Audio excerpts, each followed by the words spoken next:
po ay po ng Panginoon ng katawan ng papa ko na humalong na po siya.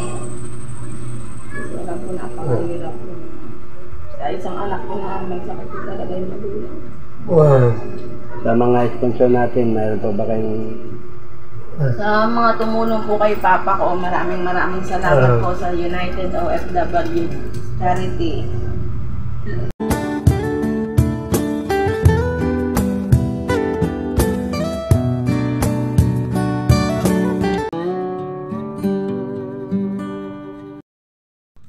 So ayan mga kababayan, papasok tayo ngayon sa bahay ni Tatay Alfredo. Mag-update lang po tayo sa mula nang siya po kasi din sa hospital, di po natin nadalaw. So ngayon mga kababayan, alamin lang po natin kung at kamustahin po si Tatay Alfredo. Tara po, samahan niyo po kami. Kamusta na tay?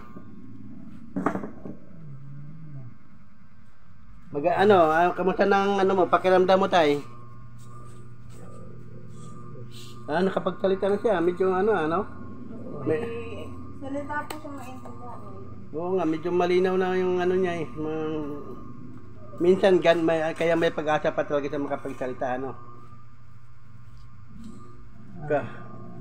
At so, mga kababayan, si Tatay Alfredo hindi naman natin masyadong makakausap. So, yung kanyang anak na lang nakakausapin natin, si Ate Gladys, para malaman natin kung ano ng kalagayan ni Tatay Alfredo.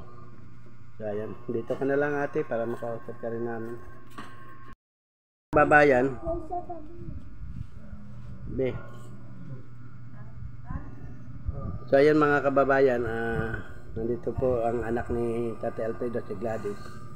Yan na lang po kamustahin natin ayun kalagayan ni Tatay. Hindi naman hindi madiretso pa niya. Ganun na lang. Ayun, naglalak po. Naglalak siya, Ano po na niya, pero minsan natutuwid, minsan naman pagka nag-lock hindi na maituwid. Lock na yan. Pero minsan diretso yan. Sige, mo na lang siya. Ipesto mo lang siya, wag mo lang siya masyadong baka masyadong masakit sa kanya. So Gladys, may tanong lang po ako na nung dinala nyo sa ospital si tatay, ano daw ba sabi ng doktor? Yung mga gamot na lang po niya na maintenance na yun na lang daw po ipainom. Tapos masakit pong parang panghabang buhay niya na po yung ganyan, sinabi panghabang buhay na. So kailangan niya maintenance na talaga yung gamot. So kamusta naman yung gamot niya Napapainom ko naman po araw-araw. Tatlo po sa umaga, tapos 2 sa gabi. Ganun. Pero lahat naman ng gamot niya ay nabibili naman. Yung iba po nailakad ko naman po sa... Di mainam pala, para nakakatulong din sa tatay sa'yo. Nakatulong ka rin kahit sa konting gamot ni tatay, So, ibig sabihin, wala bang kulang sa gamot? O musta na ba yung diaper ni tatay? May diaper pa ba? Kaya po, bibili pa lang pagsahod. 2 pa po. Dalang piraso na lang. Opo, sahod po mamaya, makabili po ng isang balot. Ng asawa mo? Opo. So, yun. So, ang kamusta yung niya, yung gatas niya? Yung gatas po, meron pa naman po. Bumibili pa ako noon sa... Naubos na yung malaki na yan? Opo, naubos. Pero yung Berban, hiyang siya sa Berban? Opo, mas na lang po yung Berban na lang po pinaan. So yun nga po kasi gusto ko lang din po may update kasi siyempre yung ating mga kababayan na sumusuporta kay Tatay Alfredo, gusto nilang kahit kunti makakatulong. Kaya po ako nandito ngayon para musta na bang kalagayan, pero sabi pala ng doktor mga kababayan ay panghabang buhay na sakit na niya, Siguro ang kailangan na lang kay Tatay Alfredo yung pagkain niya. Siguro dasal din kasi wala namang imposible na malay mo gumaling, di ba? Dasal lang natin diyan, pag-asa. Idasal na lang natin si Tatay Alfredo na sa ganun malay mo walang imposible sa Panginoon. Tay? Tatay Alfredo. So, bali ang unang pangailangan ni Tatay Alfredo ngayon Ay diaper, tapos gatas, ano.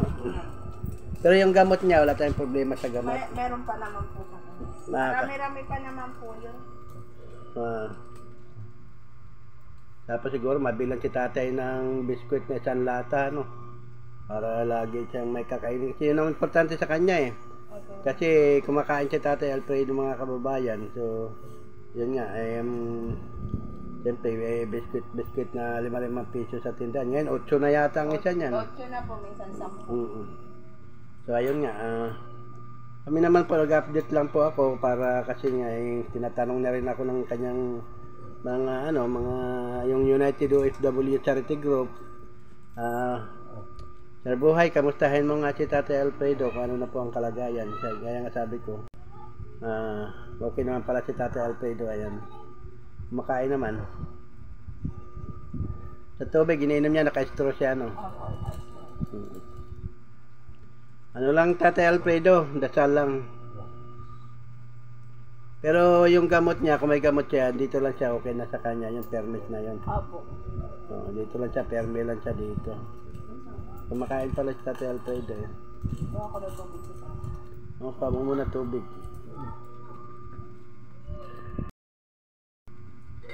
So ayan, mga anak pala ni Tatay Alfredo yan mga kababayan. Ang anak niya 3 pang nag-aaral. Isang grade 2, isang grade 6. Opo. Saka Grade 9 po. grade 9, may school na. Masipag naman mag-aral. Opo,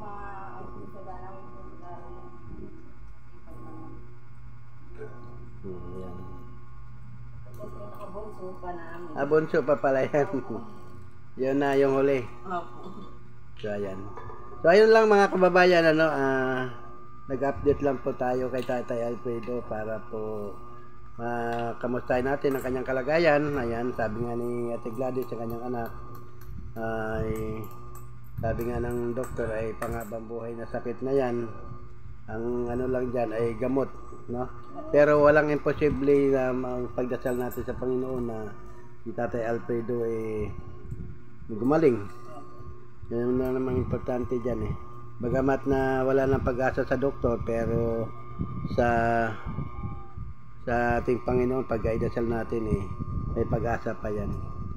Malay mo sa Makaluwa tulad nung kay Ate Sally, nakahiga na lang din yun, pero sa awa ng Diyos ngayon magala-gala na. Walang imposible talaga sa Panginoon tayo, manalangin lang tayo. Payat na Tatay Alfredo, tagang butot balat na lang talaga siya. Kaya mga bayan siguro kailangan din niya ng pagkain na pang-araw-araw may makain siya. Paano nga naman asawa lang niya naghahanap buhay. Kayo may pamilya rin. Tapos siyempre nag-aaral pa yung 3. Paano na lang pag-aaral ng 3 anak mo tayo kung siyempre pagkain pa nyo mabuti na nga lang at maayos na yung bahay nyo, wala nang problema.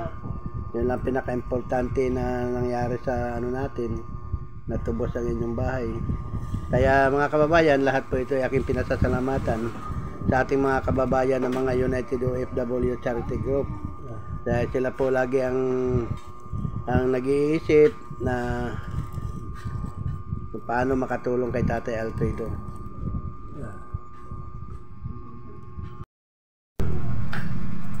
So ayun mga kababayan, nakausap na po natin ang anak niya, si Ate Gladys. Yun nga, panghabang buhay na po na sakit ni Tatay Alfredo. Yun, payat na po mga kababayan kung makikita po natin. So Ate Gladys naman, kahit na siyempre may pamilya na rin, may 3 anak pa si tatay na pinag-aaral ngayon. Isang grade 2, saka isang grade 6, saka isang grade 9.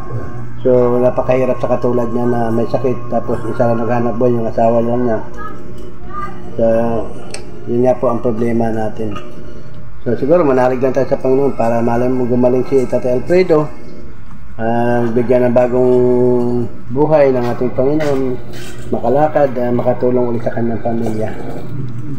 So siyempre ako ay lubos din po nagpapasalamat sa ating mga kababayan na yung United OFW Charity Group na laging nandyan nakaagapay nakahandang tumulong sa ating mga kababayan na katulad kay Tatay Alfredo na talagang higit na nangangailangan po ng tulong. So ayan po, maraming salamat po mga kababayan sa patuloy niyo pong panonood sa aking channel. Sana po ay huwag niyo pong laging kalimutan mag-share sa aking channel para sa ganun mag-subscribe, like and share. Nang sa ganun ay mas marami pa tayong matutulungan na katulad ni Tatay Alfredo na may kailangan ng tulong. So yan din po ganun din po ang ating mga kababayan na United OFW Charity Group.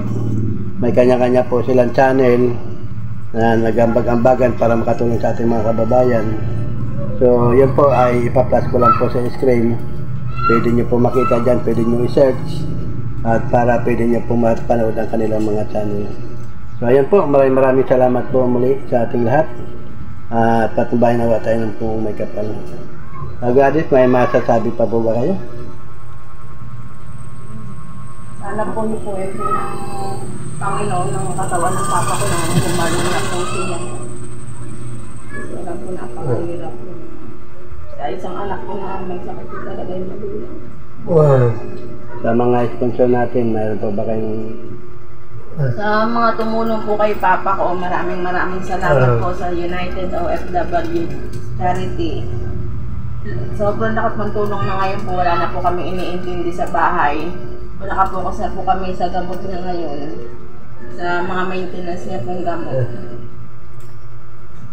Inarap po nga sana po ipuun siya ng Panginoon. Po niya po katawan na mawala na po yung nararamdaman niya sa So ayan mga kababayan, si Ate Gladys, sana po ay patuloy po natin silang tulungan kung sino man po pa makapanood sa ating channel. Pwede po kayong pwede po kayong rumikta ng paghatid ng tulong kay Tatay Alfredo sa pamagitan ng kanyang anak na ipa-flash ko na rin yung isang cellphone number niya dyan sa screen para kung gusto nyo direktong tumawag sa kanya at na direkta na kayong tumutulong, matawagan nyo po si Ate Gladys. So ayan pa, ipa-flash ko lang po ang cellphone number ni Ate Gladys. So ayan, maraming salamat po muli. At hindi po ako magsasawang magpasalamat sa ating mga kababayan United OFW Charity Group. So ayan, bye-bye po. Maraming salamat. Bye-bye. Bye-bye tayo. Thank you po. Thank you po sa tulong.